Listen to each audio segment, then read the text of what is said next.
Okay, Ultimate Silent Hill, 300 characters, tier list maker, right? So you start scrolling down and looking at the characters, and it's like, all right, Silent Hill 1. And then even some people like Officer Gucci, Kay Gordon, Silent Hill 2's got like Ernest and Amy Baldwin, Brookhaven director Joseph Barkin, Jack Davis, Josh Lewis, The Patience, Eddie's Bully. So it's got some like obscure stuff. We've got stuff from the Silent Hill 4 artist paintings, The Other Tenants in South Ashfield Heights.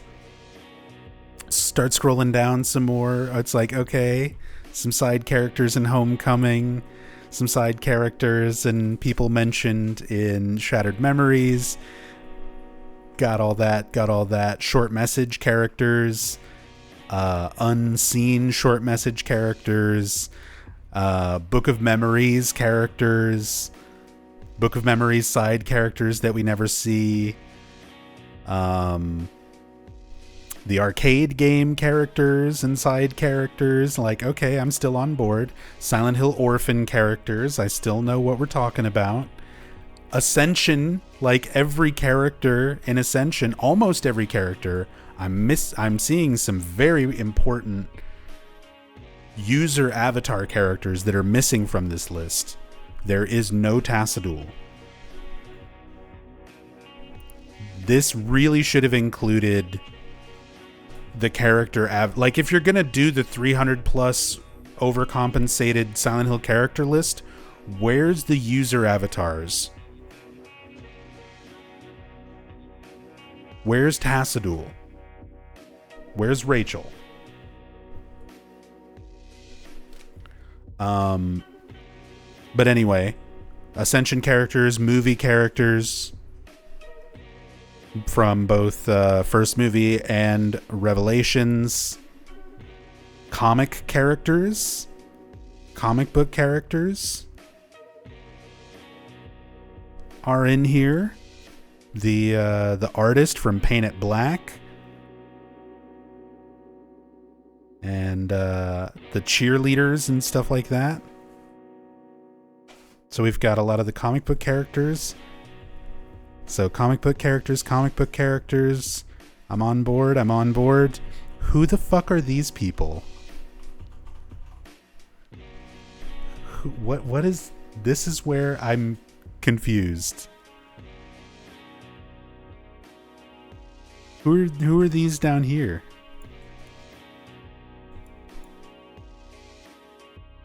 That's you?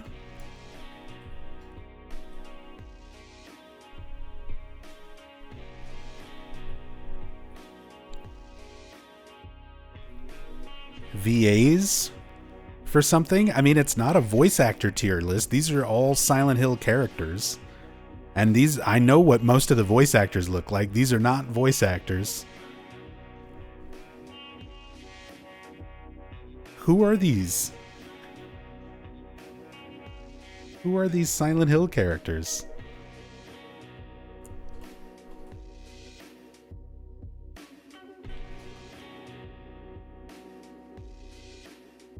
They look like stock photos.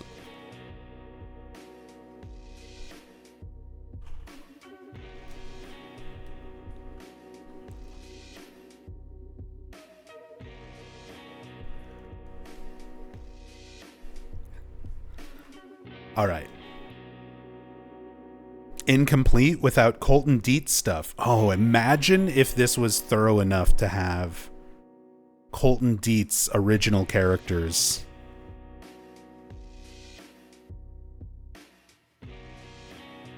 I sent him a message on YouTube and he never replied. Breaks my heart. Colton Dietz did Silent Hill fan films back in the mid-2000s. He's a huge fan of Homecoming, so they're very like Homecoming centric.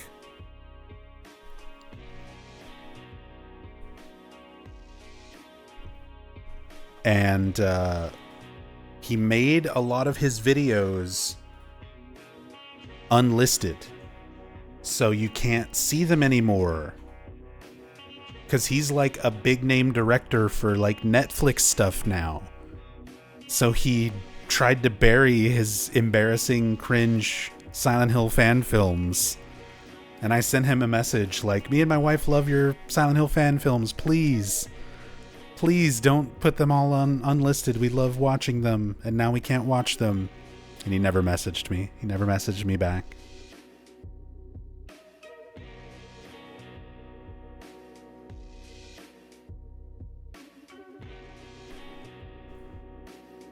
Calls himself a Silent Hill fan and doesn't know Mike Mickelson. Is this Mike? Is this Mike Mickelson? Is this Mike Matei? Brown bricks.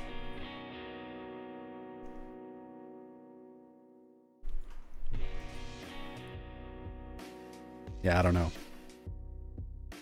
All right. Silent Hill character tier list. Harry Mason, S tier. S tier. Surprising nobody. Harry Mason is the GOAT. When I did my Silent Hill game tier list, I put Silent Hill 1 in A tier, and a lot of people were already kind of upset with me that I didn't put the game in S tier. There's some things with Silent Hill 1 that haven't aged the greatest. It makes it very difficult, especially for a lot of new fans who didn't grow up in that era of gaming, to get into Silent Hill 1 these days. I love that game. It's a fantastic game. But when it comes to just this man, Harry Mason, that man, he's the best. He's the best. He's Dad of the Year all years. He did everything for his wife and daughter. He's a hardworking, intelligent writer. Not afraid to pick up an emergency hammer and smash the fucking skulls in on some nurses and doctors and bondage choker monkeys. He can swing a katana so goddamn hard that it propels him forward. And like, you get the expanded writings and stuff in Silent Hill 3 where he was like considering killing this baby because he didn't even know if she was a demon or not, and decided, fuck it, I'm gonna love her and raise her anyway. GOAT. King shit. Harry is literally the best.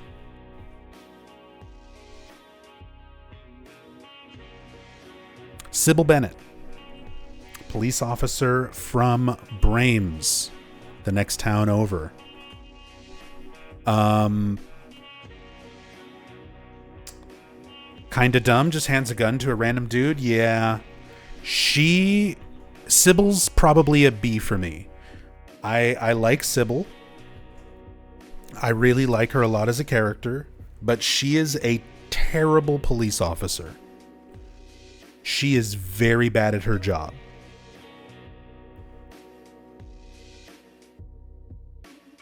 Handing a gun to random man, granted that man is Harry Mason, so she lucked out.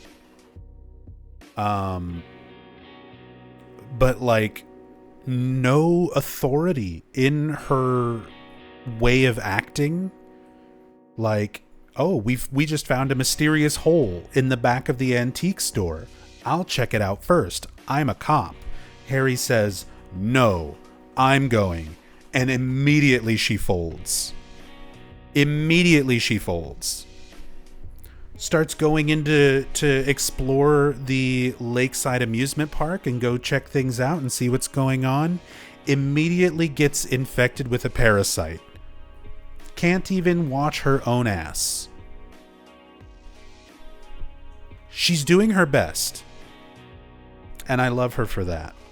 And she's got Harry's back right up until the very end. Slaps him on the face, tells him go. Get out of here. She's doing her fucking best. Terrible, terrible police officer. B tier, Sybil Bennett. Dahlia Gillespie.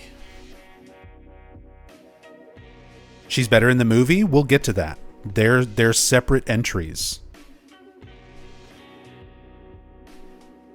They're separate entries. Yeah, there's Laurie Holden down there. Dahlia Gillespie. I really like Dahlia as a villain, but as a villain, she's kind of one-dimensional. She does gyromancy and doesn't afraid of anything. But compared to villains like Claudia Wolf and Walter Sullivan, like, her motivations are just not there for me. They're not fleshed out enough. There's no sympathy for her. I think she makes a great villain. Like, she is just kind of your stereotypical evil witch. Fashion icon.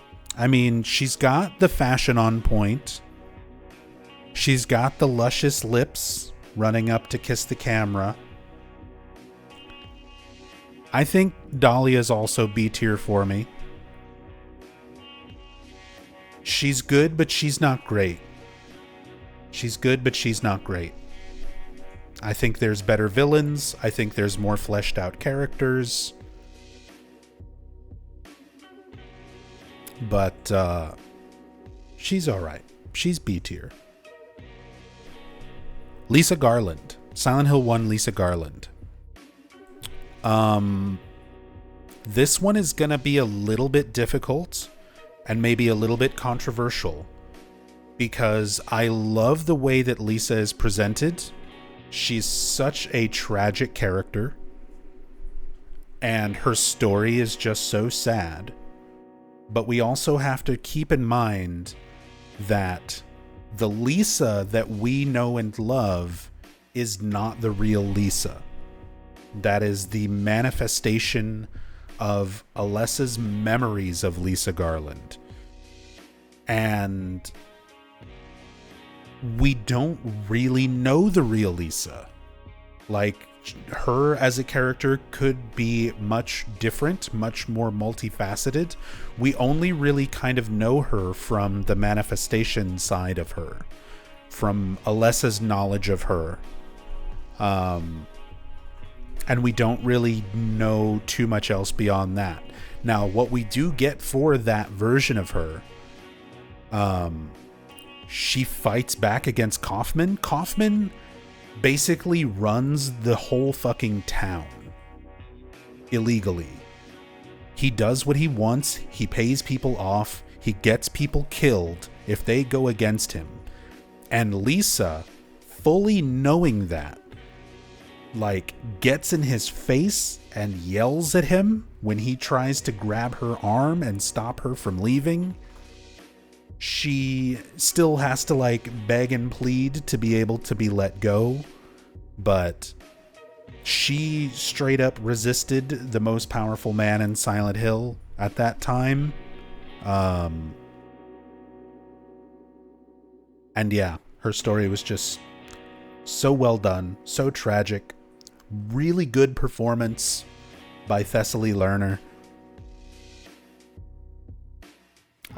Lisa's A tier, and I think there's a lot of people who would agree with me that she's A tier or even S tier, especially since she shows up in so many other Silent Hill things. Like, she's an icon. Also, Exorcist 3 reference. She gets points for being very heavily based on Nurse Keating from The Exorcist 3. A wonderful movie. Depending on the version you watch. But A tier. I love Lisa.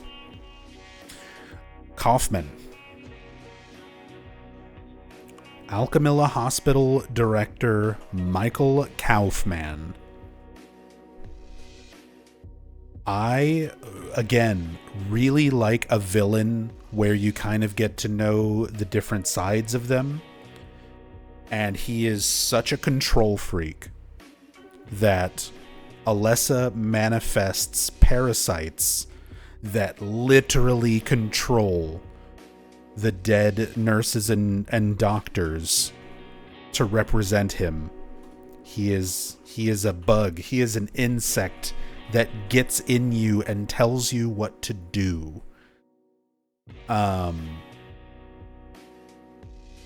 He runs the drug trade. He has some minor control over members of the cult, as well as officials in the town. I think he's also A tier. I think he's a better villain than Dahlia Gillespie. He can yeet a damn bottle. Yeah. He's also like, immediately, as soon as Dahlia is no longer on board with his plan and the agreement is broken, he's right there like, go fuck yourself with the Aglaophatus. He's smart. He left out the extra. He paid extra for the second bottle of Aglaophatus just because he knew Dahlia would feel like she did something by finding and breaking the decoy. He's a criminal mastermind who is still willing to be there and throw a bottle and believe in crazy cult demon magic and stand right there next to Harry, ready to fight a demon until you're actually fighting the demon, and then he's nowhere to be seen. I like Kaufman. I like Kaufman a lot as a villain. Great villain.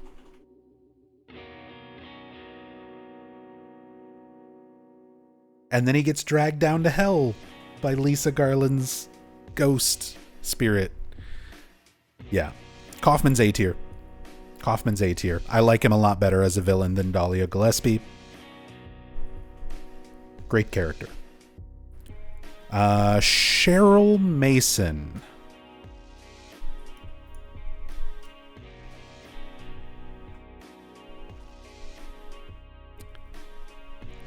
Now, if it wasn't for the way Harry reacts to Cheryl and wanting to care for Cheryl, Cheryl's kind of boring.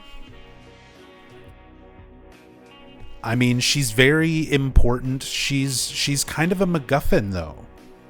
She's critical to the story as the other half of Alessa's soul, but without any of the personality of Alessa.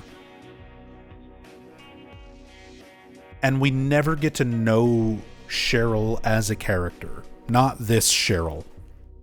Not this Cheryl. Keep in mind, this is not Cheryl number 2, aka Heather, who I would have a very different opinion about.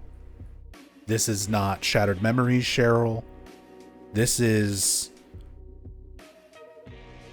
the little girl at the start of Silent Hill 1 who basically immediately stops being her own character instantly.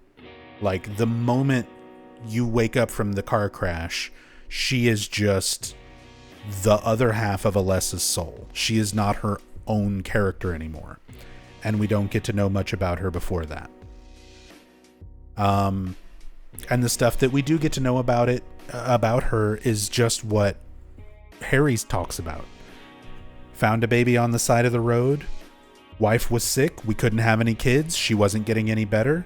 So we said, fuck it, we'll adopt her. So it's like, that's more points for Harry being an S tier, but it doesn't really say anything about Cheryl herself. Even her motivation for wanting Harry to take her to the town, that was Dahlia. That was Dahlia's spell. That was Dahlia's magic. Is Jody in here? Jody's right there. She's right there. She's like the fifth character in this list. Everybody's here, Yoshio. The whole gang is here. Even these guys. Cheryl is C tier. C for Cheryl. I don't hate her, but we don't know her. And we just don't get enough of her character. And while we're on the topic of discussing things about Silent Hill 1 Remake, I hope they add more. I hope we get more Cheryl. I hope she gets to be a more complete, fleshed out character, not just half of Alessa's soul. Some flashbacks would be cool. Yeah. I mean, we even taking into account... Okay, so hold on. Play novel is in here, right? Is play novel its own thing?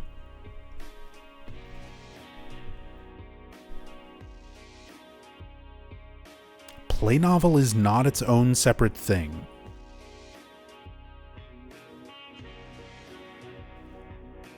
So if we're taking into consideration play novel, we get a little bit more for her character. Just a little bit more.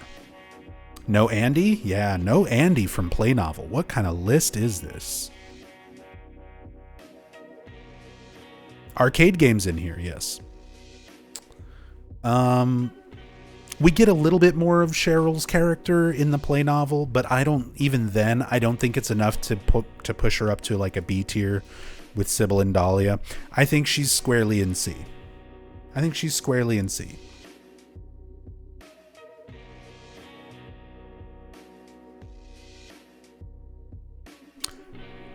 Alessa Gillespie. And this is not an appropriate picture to represent Alessa Gillespie, because this is the Alessa projection. This is not the real Alessa.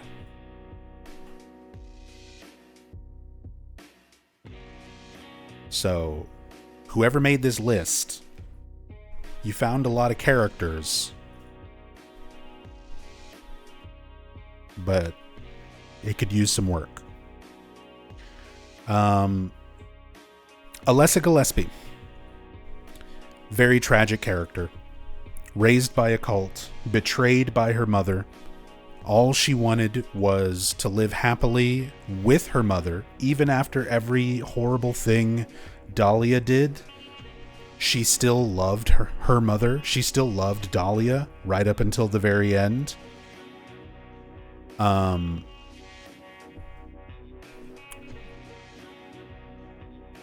Extremely just tragic, put herself through literal hell to try and sacrifice herself for the benefit of the town and people she didn't even really know. I would say Alessa is S tier. I would say she's up there with Harry. Like, so much of not only Silent Hill 1, but the rest of the series revolves around her. And for good reason. She is such an important, integral part of the town and shaping the way the other world is from the events of Silent Hill 1 onward. She was powerful enough to affect the way the spiritual power in the town worked, even after her death. Despite all of the bullying and everything else, she was a good, innocent, kind-hearted, good soul, half soul, whatever. Endured suffering for the sake of others. Loved the people around her unconditionally. There is a reason the cult worships her as a saint. Saint Alessa. S tier.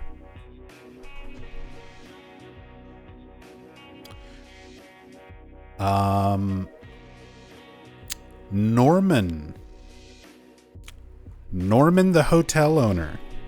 Now we're getting into some interesting stuff, right?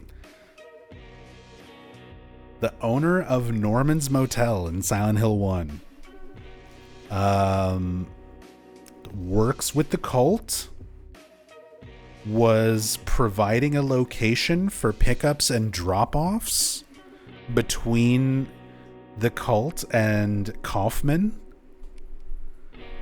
Not only that, but also letting Kaufman stash his motorcycle, or what we assume is his motorcycle. Maybe it was just a place to hide the Aglophithus, not actually his, but... And a Norman Bates reference.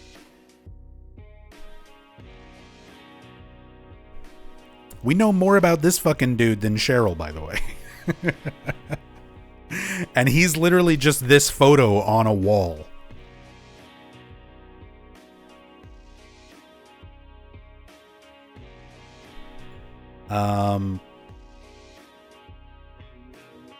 D tier. He's a scummy hotel owner. He's a scummy hotel owner. Is the list about how influential the characters are, or some other goal? It's a tier list. It's just how I personally feel about each character.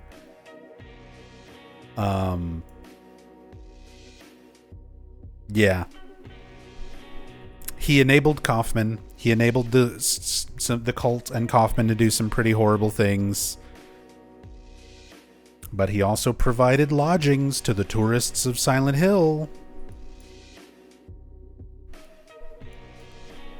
Norman's going C tier. Norman's going C tier. Officer Gucci. And again, this is not movie Gucci. That'll be later. He's, there he is. He's down here. This is strictly game Gucci.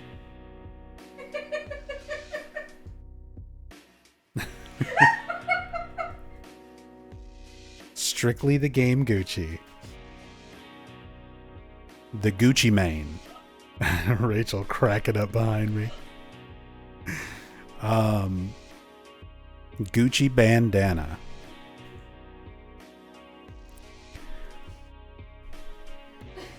Officer Gucci.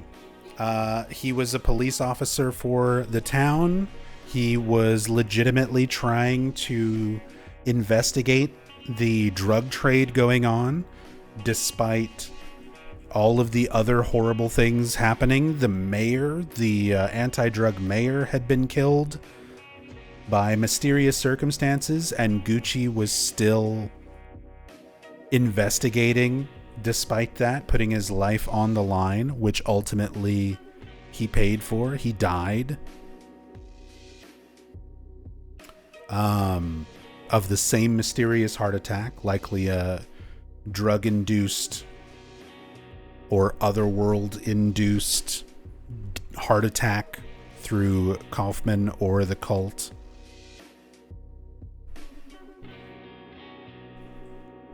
I mean, he's a more competent... We don't even know him. We don't even see him. But just from his role and the note about him, he's a more competent police officer than Sybil Bennett.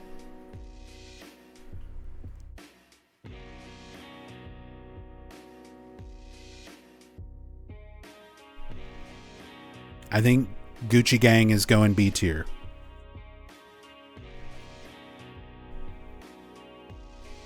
Good police officer, died in the line of duty, trying to do what was correct, trying to do what was right. People trying to do what was right in a town of fucked up things happening all the time. Gucci Gang, Gucci Gang, Gucci Gang, Gucci Gang, Gucci Gang, Gucci Gang, Gucci Gang. Gucci Gang, Gucci Gang, Gucci Gang, Gucci Gang, Gucci Gang, Gucci Gang, Gucci Gang. Miss Gordon. Alessa's teacher, Kay Gordon. Sonic Youth reference, first of all. Points in my book. just for that. What's up, Oleander? Sonic Youth reference. Genuinely cared about Alessa. If we're going off of her Silent Hill 3 note that you can find in the classroom, where she writes to an unnamed dear friend about this tragic, sad girl who always comes into her class with a sad look on her face and bruises, was genuinely concerned about child abuse, cares for her students, cared for Alessa.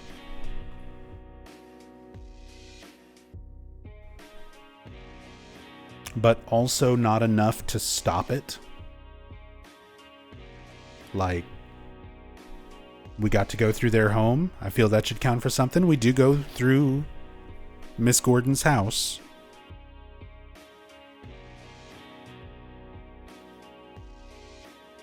She personally cared about Alessa, but not enough to address the problems. Not enough to stop the bullying. Not enough to call CPS on Dahlia. And kind of fucked things up because of that.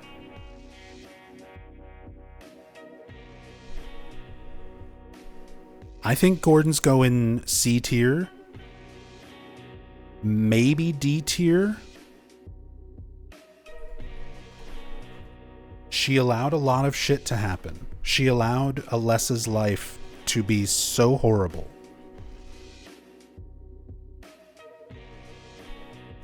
But she is a Sonic Youth reference. I think D tier. I think D tier's appropriate here for Miss Gordon. She cared but didn't do shit. She meant well but did not act. And that wound up costing people their lives.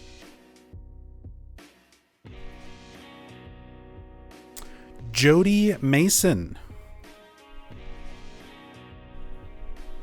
Jody Mason, the wife of the all-time GOAT, was dying of an illness, and her husband still cared for her, visited her in the hospital, gave her flowers, didn't smother her with a pillow. Even knowing she only had a few years left of her life, spent those years raising Cheryl, mysterious, found on the side of the road baby.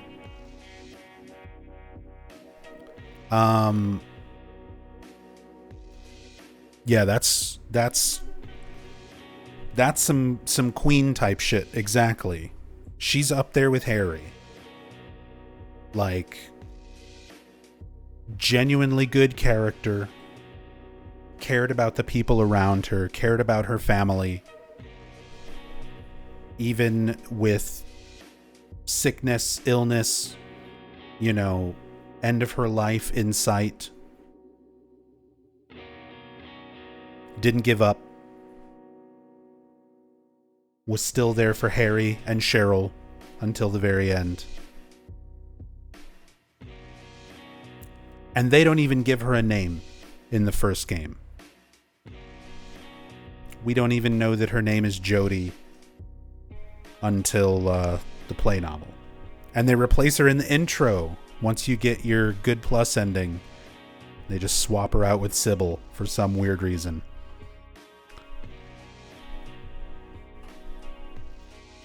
So most people who played and never took out their memory card never saw her again.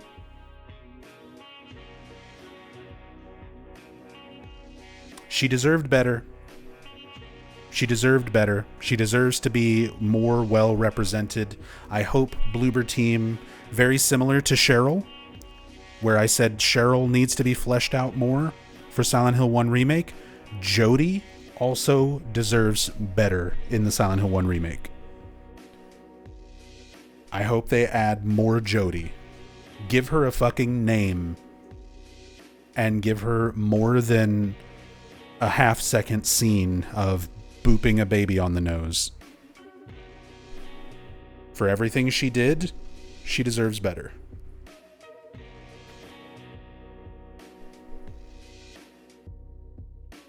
What's up, Elsie? All right. We're on to Silent Hill 2 characters, and we've got Jimmy Sons. Jimmy Sons.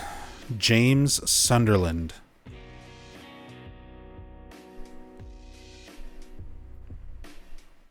This is a difficult one,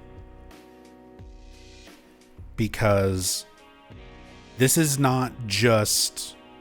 I'm trying to take a lot of things into consideration with this tier list, not just who they are or what they represent for their story, for their game.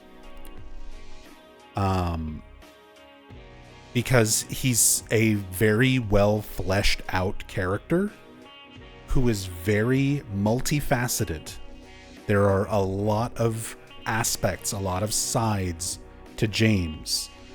But because our perspective of Silent Hill 2 is told through such an unreliable narration, it's hard to know how much of that is real. It's hard to know how much of that is true. And the things that we do know for sure are true make him not a very good person.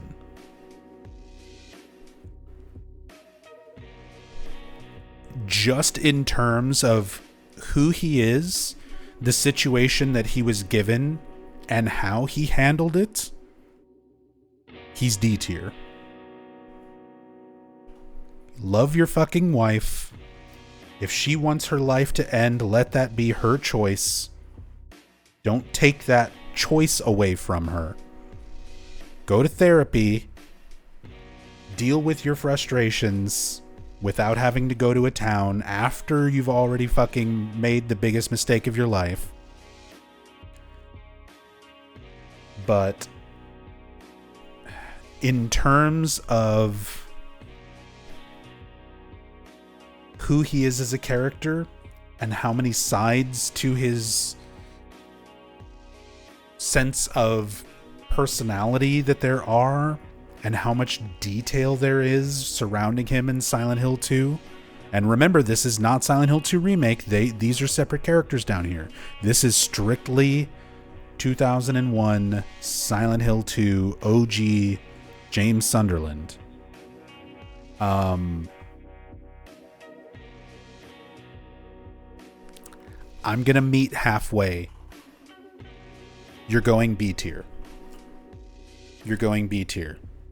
You're important. Everything in Silent Hill 2 revolves kind of around you and your bad decisions. But you are such a fuck up. You are such a fuck up. You are such an idiot.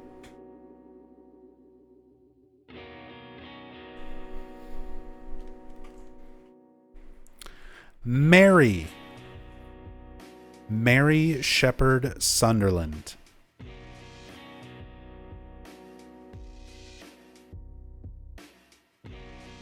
Well, first of all, I love Mary, and this is 2001 Monica Horrigan Mary, and just for voice performance alone, I think she's A tier. At least.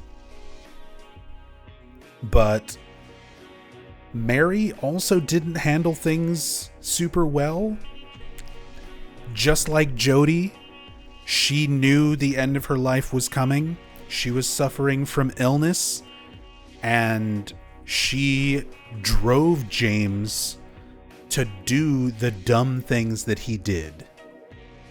James was the weak man for succumbing to that and letting it hurt his fragile ego in such a way that he chose to end her life. But Mary driving him away, I don't want your damn flowers. Like, I know mortality is a difficult thing to face, and everybody handles it differently, but Mary's not entirely innocent in the entire character dilemma.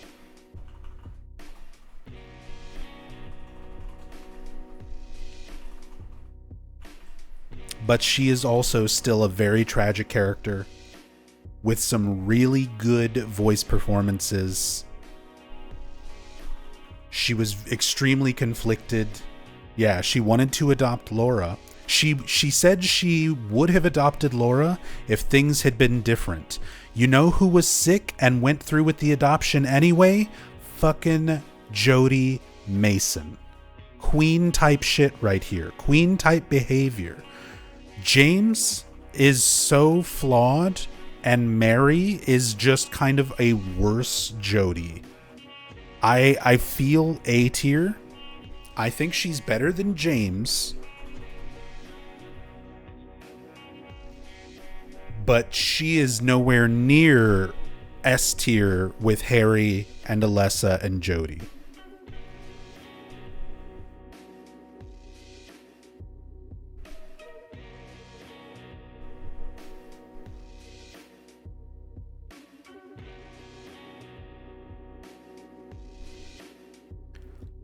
The way James reacts during Maria's outburst is extremely telling to me.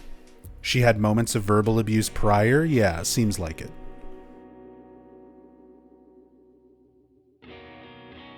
James was already checked out and not a good person? Oh, absolutely. Monica Taylor Horgan deserved the video game Oscar for that VA performance? Yes. And Monica's performance, honestly, I think is what puts her here. Performance alone, I think, is what puts her in a category. I think Monica really, really carried this character on her back.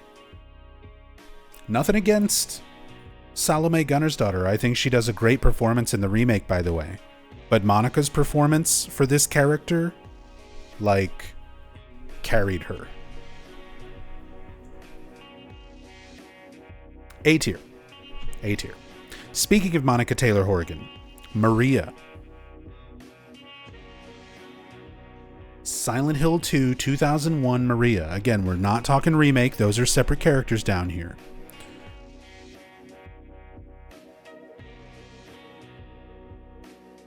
Maria was given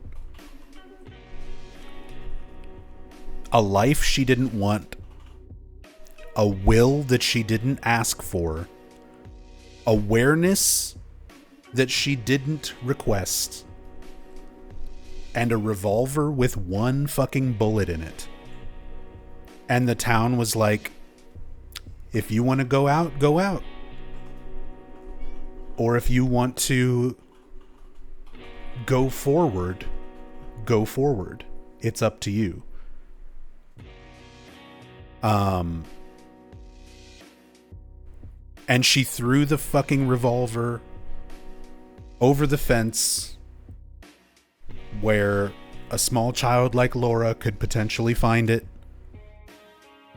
And even with all of Mary's memories and thoughts and feelings, and full well knowing ahead of time who James was, what he meant to her, and what he did to her when she was Mary, and still going along with it just to fuck with him?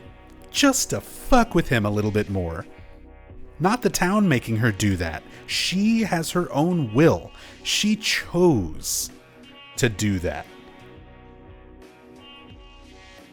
Just to get in his head a little bit more, just to fucking rub it in. That's some S tier shit. That's some S tier shit in my book. That's Mary redeeming herself and giving James what he deserves in the best way possible.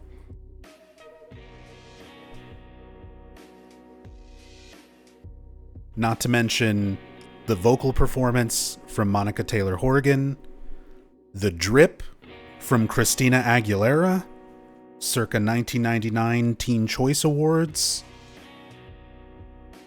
Complete package. Wonderful character, many facets to her personality. Well acted, well designed, and you even get to play as her.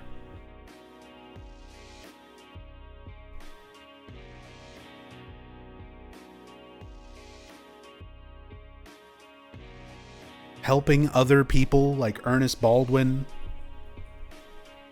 She's not just selfish.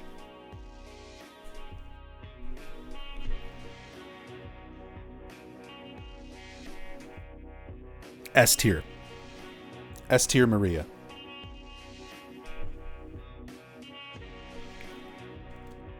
Laura.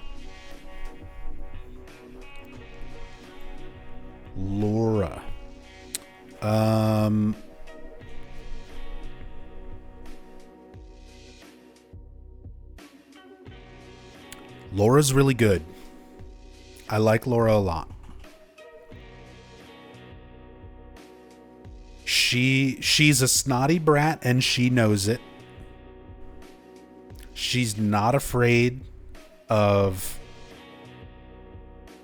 bumbling idiots like James. Jacqueline Breckenridge, her performance, her mocap. There's little snippets of the behind the scenes from some of her recordings where she was being directed by Jeremy Blaustein. Her audition was hitting Jeremy Blaustein for the I hate you, James, I hate you, I hate you, I hate you scene. Child actors are really, really difficult. Most of them, let's be honest, sound like complete shit. Especially for video games, especially in that time period. She's one of the best child actors in a game of that era. Like, period. I know it doesn't hold up the same way by today's standards, but Jackie Breckenridge did a great job with that character. And Laura herself, an orphan who runs away all the time, who does what she wants, who pisses off the nurses, and still finds time to connect and bond with people like Mary. Even if she doesn't fully understand or comprehend terminal illness and death.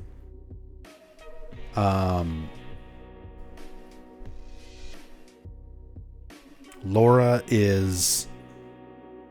she's a really cool character. I like her a lot. She calls Eddie names. She bullies Eddie.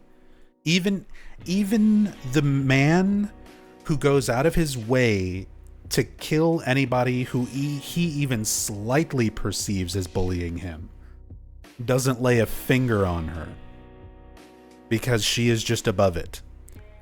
She is so otherworldly that there are still fans who don't understand that she's a real character and think that she is some sort of manifestation, and she's not. Because she is just unlike anything else. She's such a unique character. Laura, I think, is S tier.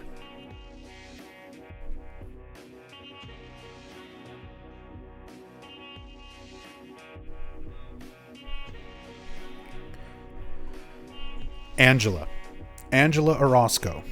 I'm going to do this one really quickly, and everyone can just agree with me. Angela Orozco is S tier. Silent Hill 2 could have entirely been her fucking game. You literally could remove everybody else from Silent Hill 2 and have made that the Angela Orozco game, and it would have been absolutely amazing and heartbreaking and terrifying. And she's a side character.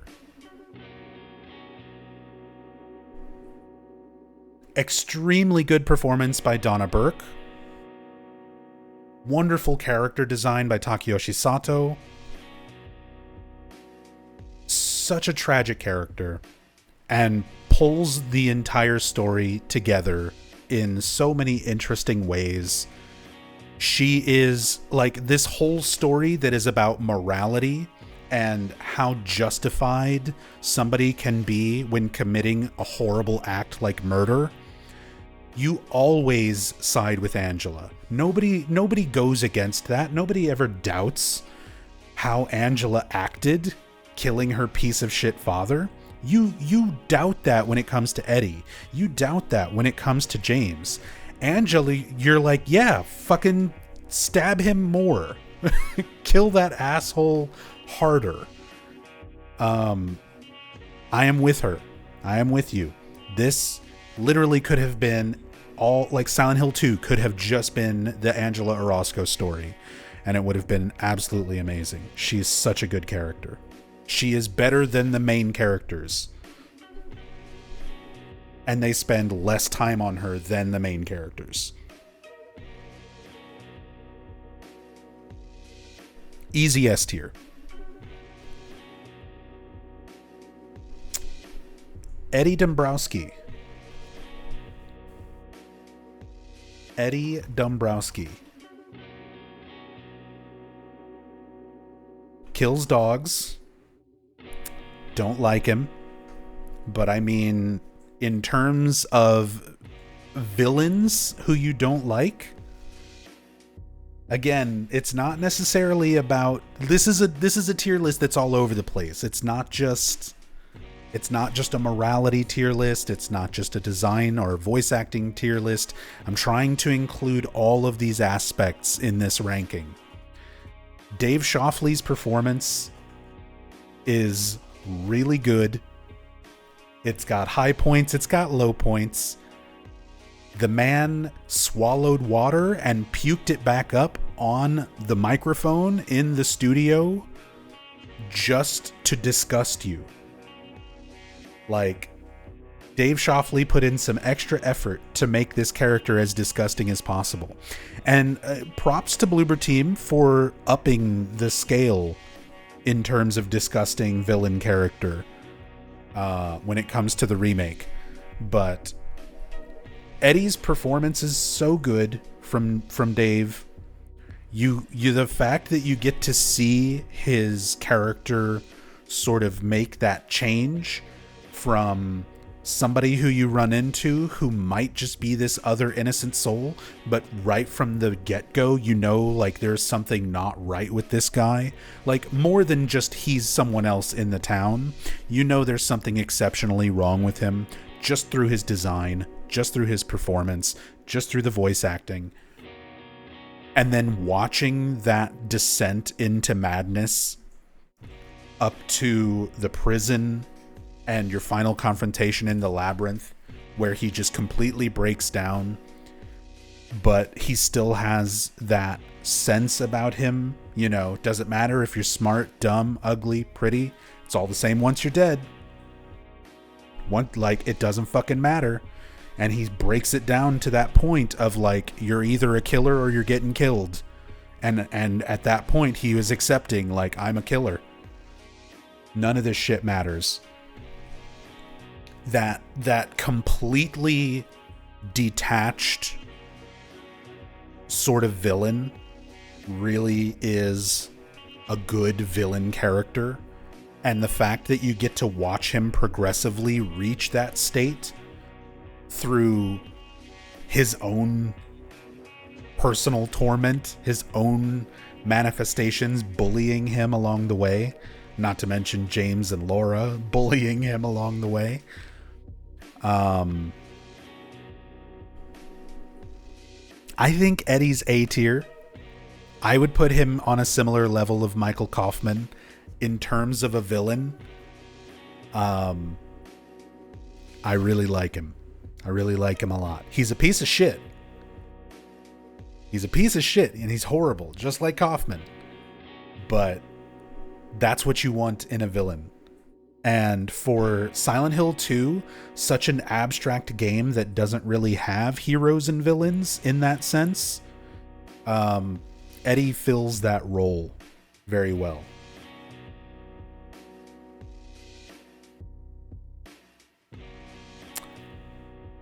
Pyramid Head.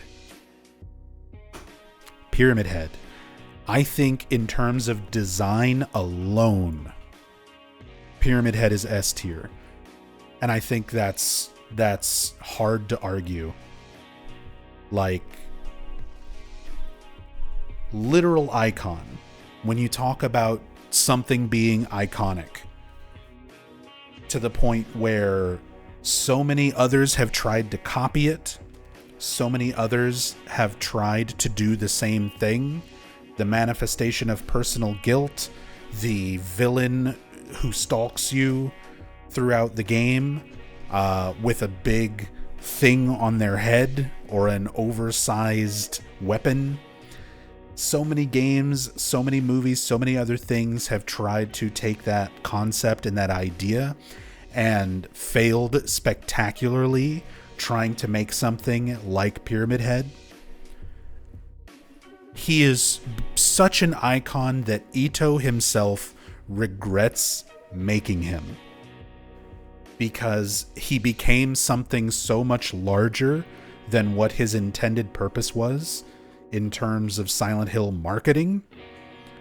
Like, he literally became Ito's monster. Like, not just in the terms that Ito created him, he became Ito's own personal manifested monster that he just cannot escape. He wants to move on, he wants to make new things, but Pyramid Head is always fucking there, and you cannot kill him, and you cannot get rid of him. He is too iconic. Pyramid Head is S tier. Pyramid Head is S tier. Ernest Baldwin. Born from a Wish sub scenario, Ernest Baldwin, owner of the Baldwin Mansion, father of Amy Baldwin, started researching the occult, trying to perform a rebirth ritual just to bring his daughter back to life. Also, dumbass who let his daughter play next to an open window in the attic, allowing her to fall to her death in the first place.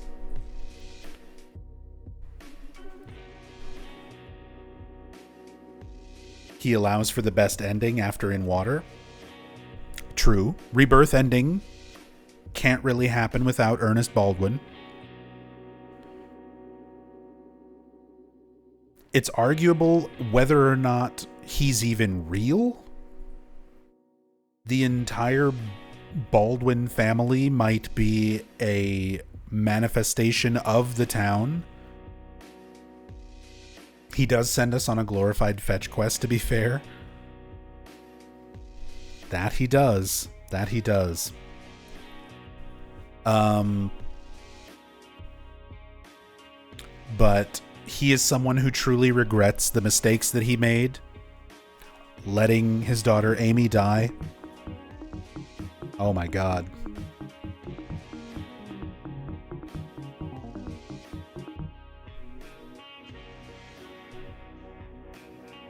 Repoison. Repoison, thank you so much for gifting 5 subs. Going out to the community. Get stick bugged. Get gift subbed. Freeman 141, NNF82, Van Moogle, Wall of Flames, and Uncle Leroy III. Get gift subbed. Get stick bugged. Thank you so much, Ripoison. Thank you, thank you. Much love. Thank you so much for the support. Ernest Baldwin.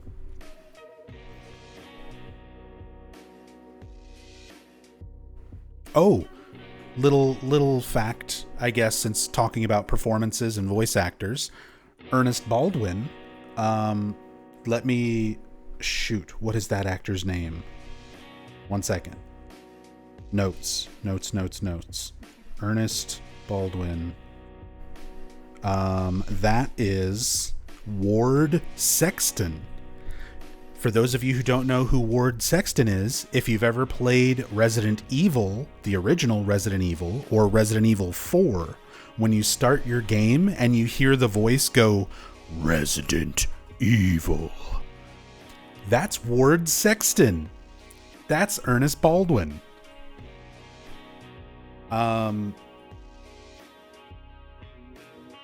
So, in terms of performance, I like Ernest Baldwin's performance in Born from a Wish. I like the voice actor. He's kind of a fuck up.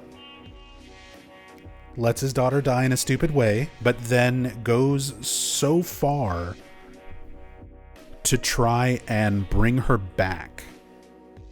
Like, full on, let's research the occult and utilize the gods and magic powers of this area to try to bring my daughter back.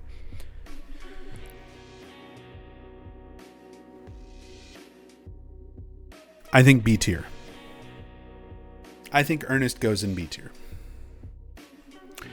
Amy Baldwin, daughter of Ernest Baldwin. Stupid kid. Got a present for her dad. Hides it in the attic. Falls out of a window.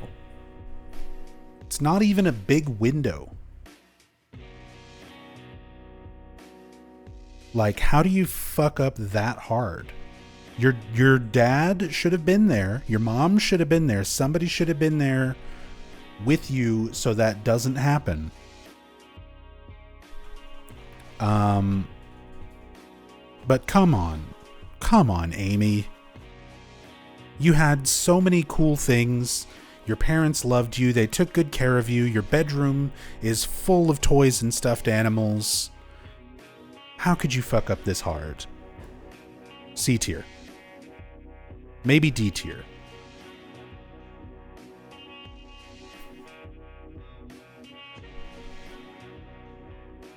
I think D tier. K. Gordon. You put your dad through a lot of fucking misery because you're a stupid little kid. Laura would never fall out of a window. Come on.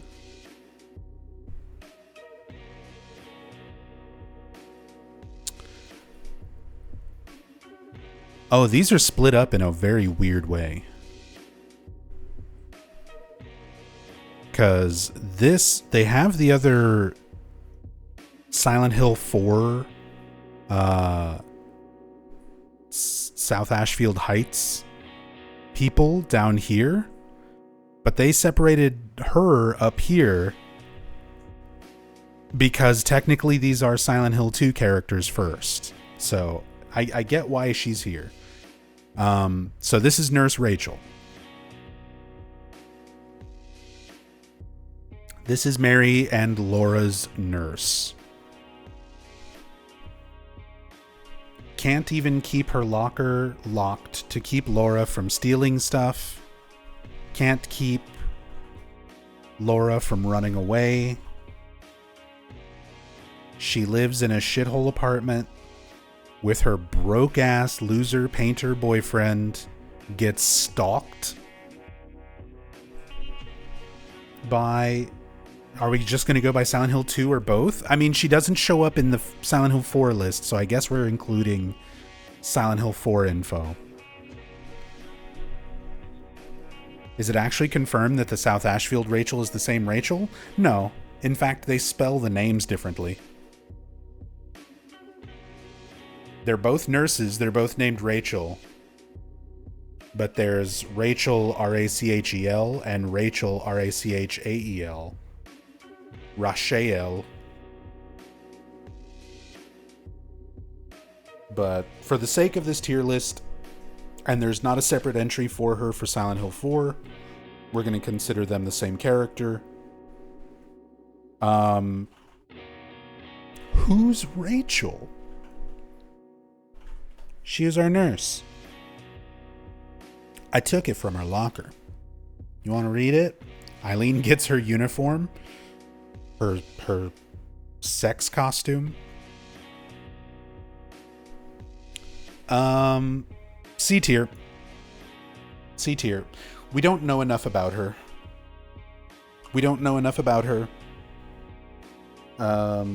I assume she's probably a decent nurse, does her job, she tries her best, lets Laura get away with too much shit, but outside of that, don't really know. She respected Mary's wishes of holding on to the letters to give to her loved ones after she passed. So, like, she means well, tries to do her job. Again, if we're going off of Silent Hill 4 information, she lives in a shithole with her broke loser painter boyfriend, gets stalked by her neighbor, and still doesn't move out.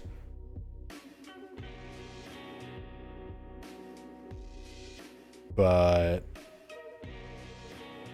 C tier. Artists are losers? I didn't say that. Artists who live in South Ashfield Heights, who aren't even around their girlfriends enough for the superintendent to realize that that's their boyfriend? Come on now. Come on now.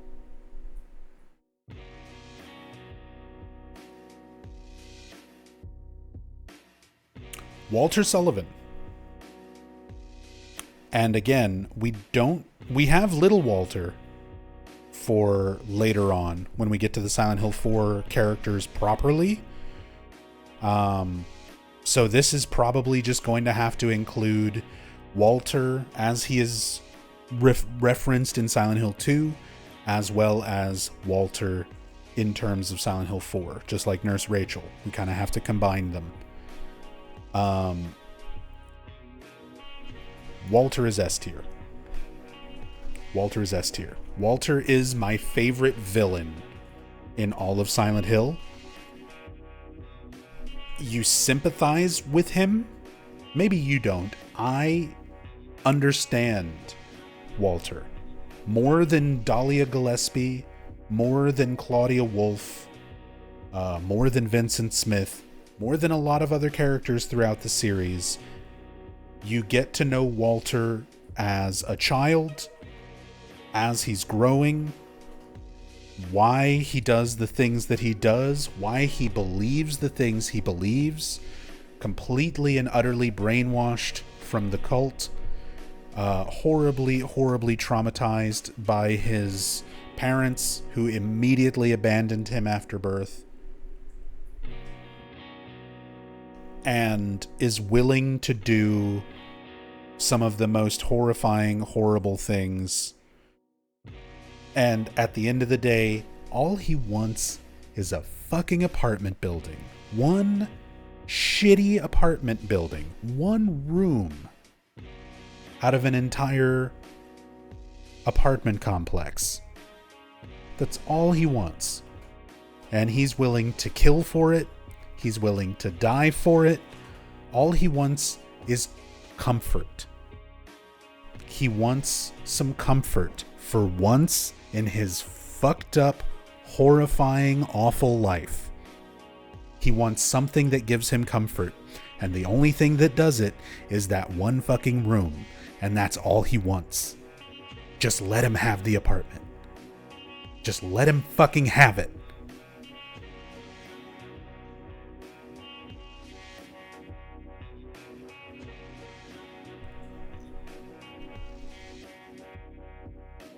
He's such a good villain. He's such a good character. It's a hard thing to make you feel bad for a villain while also still understanding how horrible and fucked up the things that they're doing are. And Walter, they succeed. He is the best part of Silent Hill 4. Like, so much so that Henry is practically a non-character because it is not his game. He is the playable character, but he is not the main character. Walter is. And Walter's amazing. Walter is an incredible character. He's an incredible villain. Wonderful performance by Dennis Fault.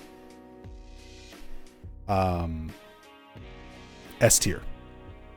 S tier. So creepy. So creepy, so weird, and so broken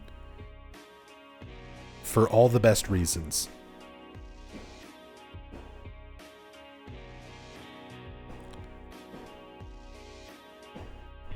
Brookhaven director. Silent Hill 2. OG. Not remake. Remake Brookhaven director's a separate thing here.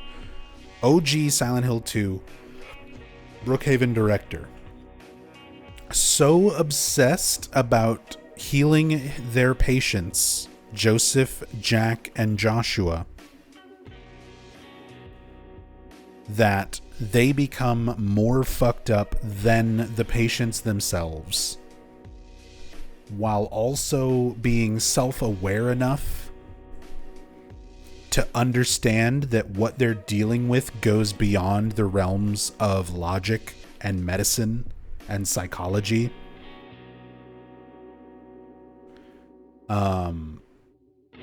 That is also one of my favorite notes in the entire franchise.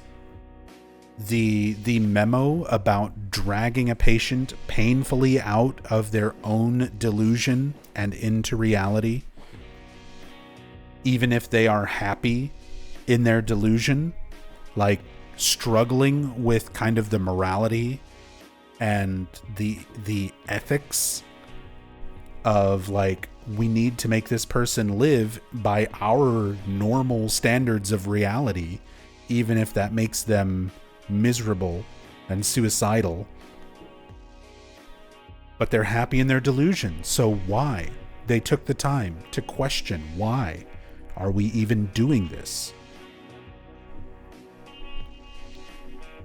For being just a little, not even side character, you know, just referenced through memos and notes. Brookhaven director, very interesting, very mysterious, pretty much a reflection of James in a lot of ways. A way for James to kind of confront certain aspects of himself through the director, through the patients. But clearly there is some aspect of these characters that was real at some point in history.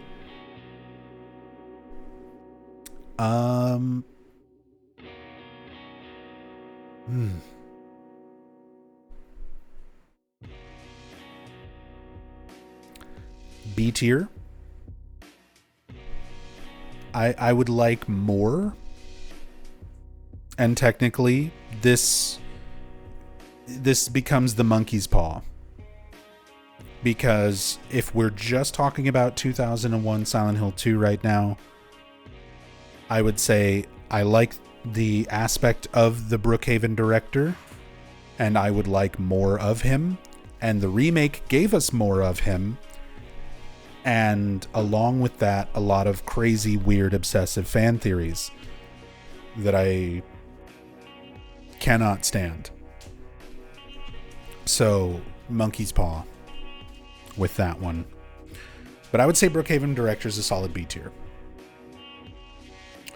Joseph Barkin, the man with the single strand of his daughter Luisa's hair locked in a box with 2 combination locks and 2 key locks,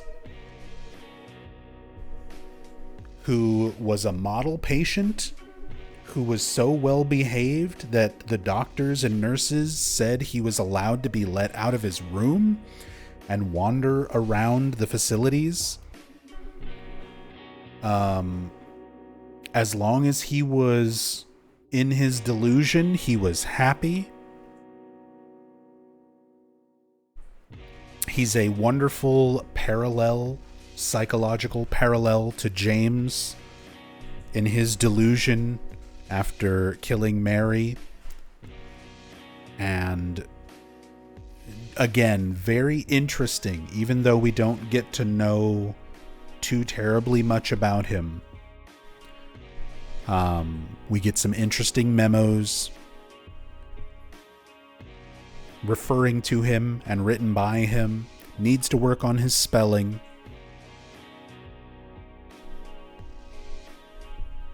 But I would say Joseph, along with the Brookhaven director, interesting characters.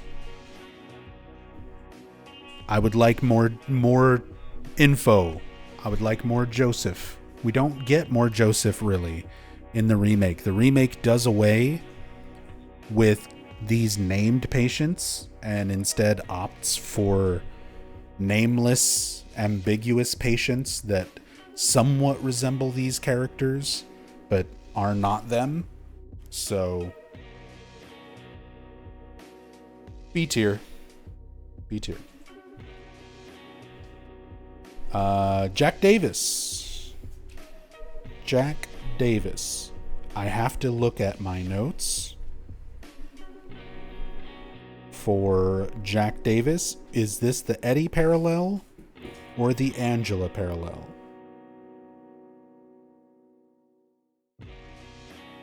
This is the Angela parallel. Has attempted suicide 3 times in the past for reasons unknown. Normally a model patient who follows doctors' orders and nurses' orders, must be watched closely due to the past and sudden violent suicide attempts. We don't get a whole lot from Jack Davis. Not really well known. Interesting as, again, kind of a theoretical parallel to Angela and James. They're all kind of variations on that, but Jack, I think, is going C tier.